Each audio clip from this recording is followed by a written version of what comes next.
ఈరోజు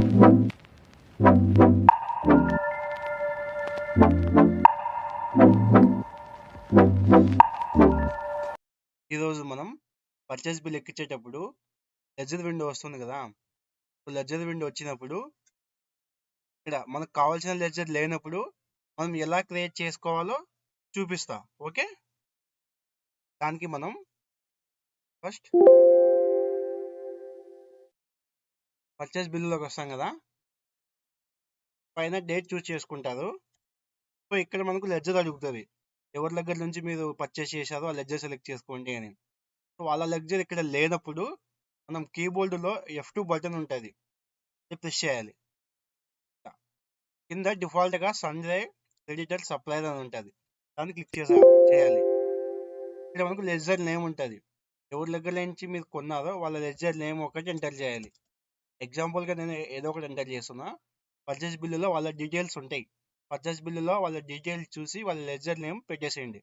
వాళ్ళ agency name, station దగ్గర వాళ్ళు ఎక్కడున్నారు, ఊరు ఉంటుంది కదా, లైక్ అనంతపూర్ అంటే అనంతపూర్, తాడిపత్రి అంటే తాడిపత్రి, గుంతకల్ ఉంటే గుంతకల్, అలా పెట్టేసేయండి. ATP అని పెట్టేస్తా. ఎంటర్ చేసుకుంటూ వచ్చే కొద్దీ ఈ యారో మనకు కిందకు వస్తుంటుంది. సో ఇవైతే ఏమే కానీ చేంజ్ చేసేయాల్సిన అవసరం లేదు. ఓకే, ఎంటర్ మెయిల్ అడ్రస్ అది ఆటోమేటిక్ తీసుకుంటుంది. ఎంటర్ ఇక్కడ అడ్రస్ వాళ్ళు ఎక్కడ ఉన్నారు అన్నది ఇక్కడ డోర్ నెంబర్తో పాటు ఎంటర్ చేయండి. మొత్తం 3 కాలమ్స్ ఉంటాయి, ఈ 3 కాలమ్స్ని యూజ్ చేసుకోండి మీరు. ఒకటే లెంతీ కాకోకుండా మొత్తం 1 2 3 ఈ 3 కాలమ్స్ యూజ్ చేసుకోండి. ఎంటర్ ప్రెస్ చేస్తే పిన్ కోడ్ అడుగుతుంది. ఎంటర్ ప్రెస్ చేస్తేనే ఏదైతే పిన్ కోడ్ ఉందో ఆ పిన్ కోడ్ ఎంటర్ చేయండి. ఎంటర్ చేసుకుంటూ అండి. ఇక్కడ మొబైల్ నెంబర్ అడుగుతుంది, సో మొబైల్ నెంబర్ ఎంటర్ చేయండి. వాళ్ళు ఏదైతే ఉందో పర్చేస్ బిల్లులో ఉంటుంది. డిఎల్ నెంబర్ అడుగుతుంది, డిఎల్ నెంబర్ ఇక్కడ టైప్ చేయాలి మీరు. వాళ్ళు ఏదైతే డిఎల్ ఉందో ఆ డిఎల్ టైప్ చేయాలి.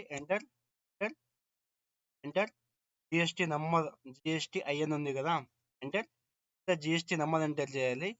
కేస్ వాళ్ళకి జిఎస్టీ నెంబర్ లేదు అంటే కదా, మన స్టేట్ కోడ్ జిఎస్టీ నెంబర్ 37 కాబట్టి 37 పెట్టి వదిలేయండి. కొట్టండి. ఎంటర్ అంతే. మీరు ఇంకా ఎంటర్ చేయాల్సిందల్లా జస్ట్ జిఎస్టీ నెంబర్ వరకే ఎంటర్ చేయాలి, మిగతాది ఏమి ఎంటర్ చేయకండి. ఎంటర్ ప్రెస్ చేసుకుంటూ వెళ్తే కన్నా లాస్ట్ ఎంటర్ ప్రెస్ చేస్తే కన్నా అప్డేటింగ్ లెడ్జర్ డీటెయిల్స్ ఒక విండో వస్తుంది. ఒక 1 సెకండ్ వెయిట్ చేస్తే మీకు తర్వాత ఈ విండో వస్తుంది. ఈ విండో వచ్చాక మనకు అవసరం లేదు కాబట్టి ఎస్కేప్ కీబోర్డ్లో ఒకసారి ప్రెస్ చేయండి.